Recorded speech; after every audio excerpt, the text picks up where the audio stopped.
अब भारत की बात में वक्त हो गया है स्पेशल सेगमेंट का और आज बात करेंगे ताजमहल की। ताजमहल वैसे तो पूरी दुनिया में मोहब्बत की मिसाल है, लेकिन पिछले कई सालों से ताजमहल के नाम और शोहरत के साथ साथ एक विवाद भी चलता चला आ रहा है। दरअसल हिंदू पक्ष दावा करता है कि ये ताजमहल नहीं तेजो महालय है और ताजमहल के नीचे जो 22 कमरे हमेशा से बंद हैं, वहां भगवान शिव विराजमान है। लेकिन अब यह मामला कोर्ट के दरवाजे तक पहुंच गया है। एक याचिका के जरिए ताजमहल के उन 22 कमरों को खोलने की गुजारिश की गई है ताकि ताजमहल वर्सेस तेजो महालय के विवाद पर विराम लगाया जा सके। और कल यानी 10 मई को इस याचिका पर सुनवाई होने वाली है।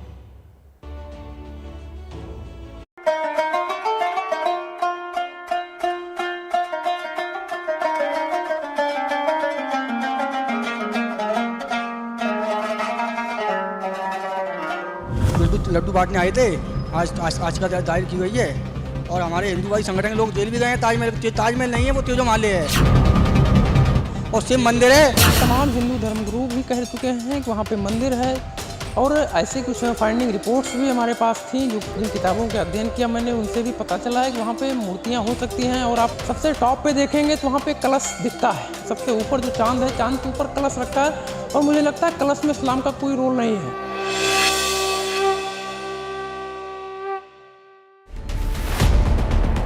पूरा विश्व जिस संगमरमर की मूरत को मुगल बादशाह शाहजहां की मोहब्बत वाली निशानी के तौर पर पहचानता है, क्या उसकी नींव में भगवान शिव के सबूत मौजूद हैं?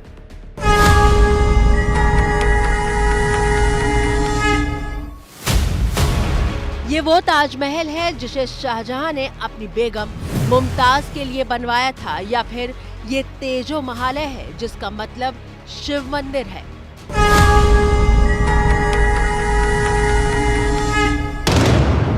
देश की सांस्कृतिक धरोहर के इतिहास पर बहस तो लंबे अरसे से छिड़ी हुई थी, लेकिन अब ये बहस कोर्ट के दरवाजे तक जा पहुंची है ताकि इस रहस्य से पर्दा उठ सके कि ये ताजमहल हिंदुओं का मंदिर है या फिर मुगलों का हसीन ख्वाब। ताजमहल बनाम तेजो महालय की ताजा बहस को शुरू करने वाले दो चेहरे आपकी टीवी स्क्रीन पर मौजूद हैं। पहला चेहरा अयोध्या के संत और तपस्वी छावनी के पीठाधीश्वर जगत गुरु परमहंस का है, जिन्होंने तेजो महालय की पूजा अर्चना का ऐलान किया था। और दूसरा चेहरा बीजेपी के मीडिया प्रभारी डॉक्टर रजनीश का है, जो ताजमहल के 22 बंद कमरों की वीडियोग्राफी की याचिका लेकर कोर्ट पहुंचे हैं। संत परमहंस कैसे तेजो महालय की नई बहस के सूत्रधार बने, उसे समझने के लिए उनका ये ऐलान सुनिए। अयोध्या से मैं तपस्वी छावनी पीठाधीश्वर जगत गुरु परमहंस आचार्य आज धर्म रथ पर बैठ करके और आगरा के तेजो महालय जो प्राचीन शिव मंदिर है, जिसको विधर्मियों ने, मुगलों ने ताजमहल कहना शुरू कर दिया है, आज शुभ मुहूर्त, आज अक्षय तृतीया है, भगवान परशुराम की जयंती भी है, तो आज शुभ मुहूर्त 12 बजे तेजो महालय के पूर्वी गेट से मैं प्रवेश करूंगा। 3 मई को अक्षय तृतीया थी और उसी दिन परशुराम जयंती। संत परमहंस ताजमहल में प्रवेश करना चाहते थे ताकि तेजो महालय के दर्शन कर सके, लेकिन उन्हें प्रवेश नहीं मिला। मुझे वहाँ अनुमति इसलिए नहीं दी गई क्योंकि मैं भगवा पहना हूँ। वहाँ इन लोगों का कहना था कि सिर्फ टोपी लगाने वाले ही जा सकते हैं, बाकी लोगों को वहाँ अनुमति नहीं दी जाएगी। तो मैं यहाँ कीठम झील पर हूँ और मैंने अन्न जल का परित्याग कर दिया है। या तो मुझे अनुमति देंगे, नहीं तो फिर हमारा आमरण अनशन जारी है। जय श्री राम। परमहंस जी को ताजमहल में 3 मई को प्रवेश की इजाजत नहीं मिली और इससे पहले भी जब अप्रैल के आखिर में वो ताजमहल पहुंचे थे, तब भी अंदर प्रवेश नहीं कर पाए थे। ये तो है कहानी का पहला हिस्सा। कहानी का दूसरा हिस्सा शुरू होता है 4 मई से। अयोध्या के संत परमहंस दास ने 3 मई को ताजमहल में जाने की कोशिश की, लेकिन उन्हें जाने नहीं दिया गया। इसके ठीक अगले दिन यानी 4 मई को बीजेपी के नेता डॉक्टर रजनीश सिंह ने हाई कोर्ट में एक याचिका डाल दी।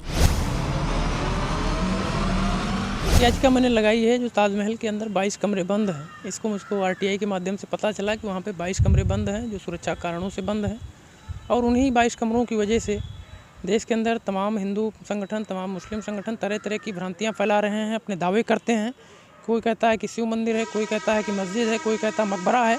इस तरीके की तमाम भ्रांतियाँ जो है फैली हुई हैं। तो इसी के निदान के लिए कि माननीय न्यायालय में मैंने एक याचिका लगाई कि आप उस कमरे को खोल दीजिए, उसकी वीडियोग्राफी करा दीजिए, ताकि चीज़ें क्लियर हो जाएं कि वो है क्या।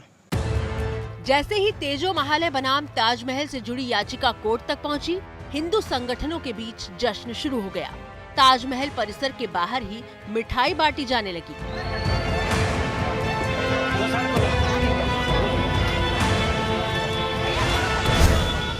तमाम जो हिंदूवादी संगठन से जुड़े हुए लोग हैं आज कहा जाए मिष्ठान वितरित कर रहे हैं। उनका कहना है कि वो एक उन्होंने दहलीज पार कर ली है, ये लड़ाई भले ही लंबी चलेगी।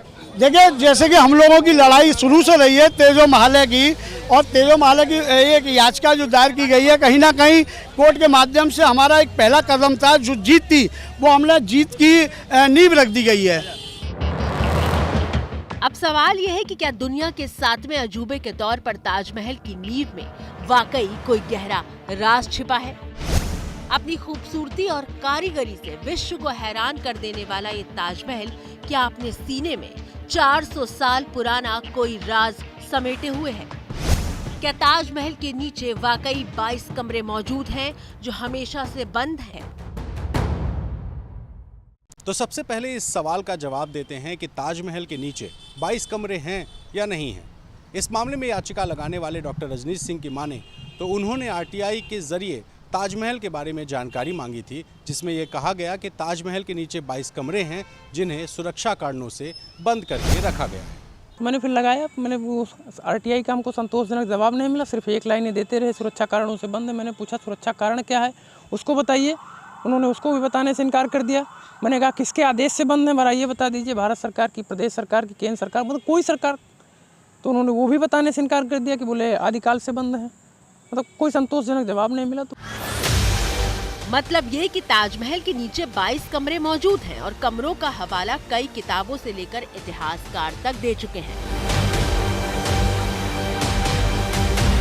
इतिहासकारों के मुताबिक ताजमहल में मुख्य मकबरे और चमेली फर्श के नीचे 22 कमरे बने हैं जिन्हें बंद कर दिया गया है। ये कमरे मुगल काल से ही बंद हैं। चमेली फर्श पर यमुना किनारे की तरफ बेसमेंट में जाने के लिए 2 जगह सीढ़ियां बनी हुई हैं। इनके ऊपर लोहे का जाल लगाकर बंद कर दिया गया है। कहा जाता है कि 88 साल पहले 1934 में इन सीढ़ियों को आखिरी बार खोला गया था, लेकिन पिछले 88 साल से सार्वजनिक रूप से कमरे खुले नहीं हैं। हिंदू पक्ष की दलील है कि ये कमरे खुल गए तो नए रहस्य सामने आ सकते हैं।